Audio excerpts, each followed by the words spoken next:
Are you struggling to get your DJI OSMO mobile version 3 to work? I certainly am. This is what happens when I try to turn it on.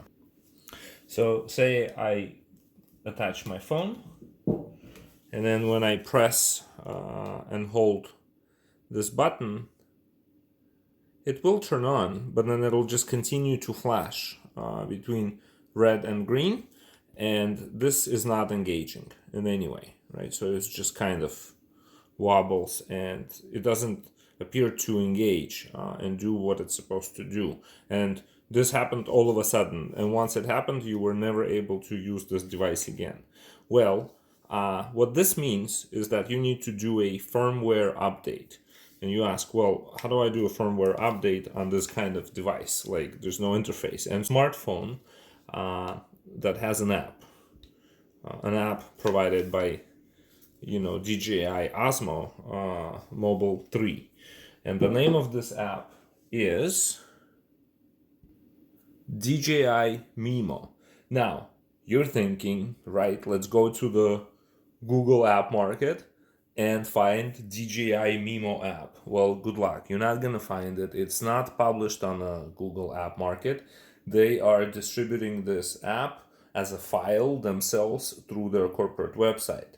So this is the video on how to get through this debacle to get your DJI OSMO Mobile 3 to work again, because they want you to do a firmware update, but rather than just flashing the green and red light, they tell you nothing else about it.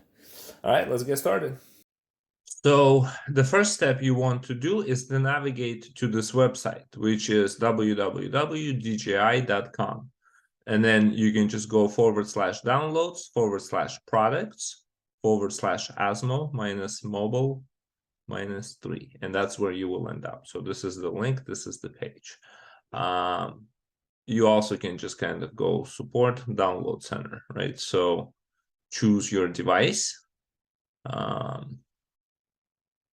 and navigate that way. So you'll end up here where they'll tell you that you have this app. It's called DJI Mimo.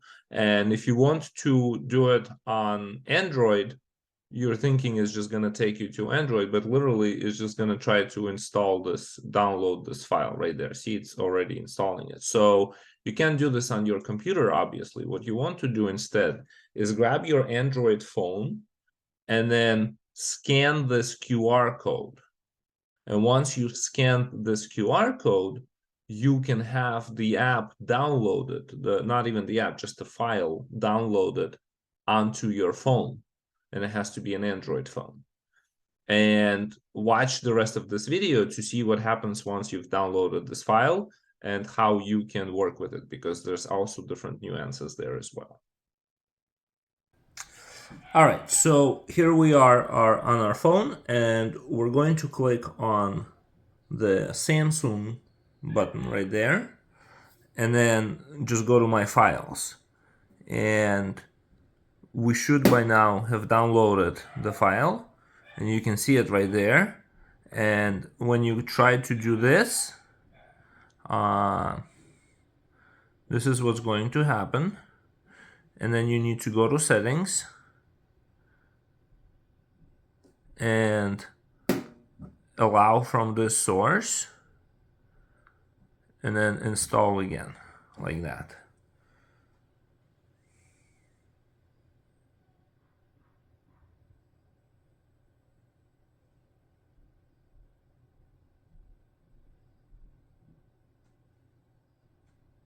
We've installed the app, and we can go ahead and pull it up, and we'll just go ahead and hit agree here.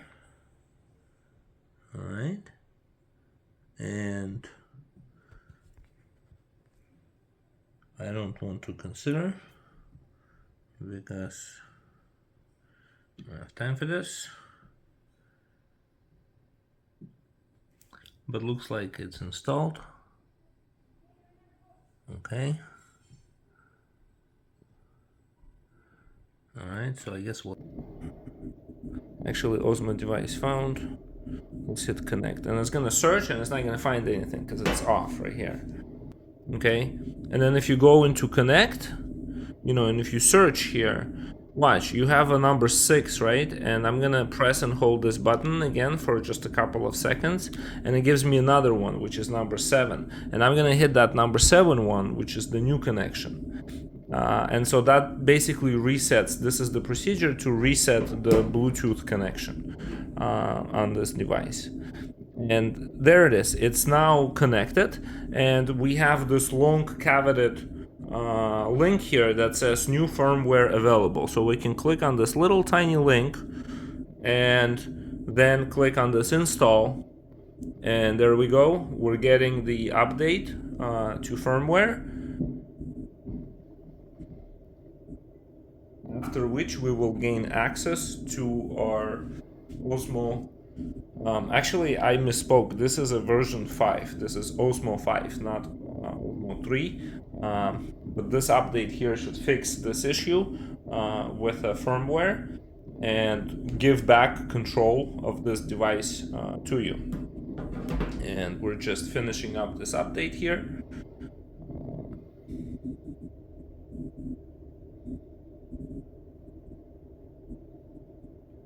I gotta say, this is a pretty involved process for a non-technical person. It's gonna take a while, so just watch the video all the way, because these are the steps that you will inevitably have to take.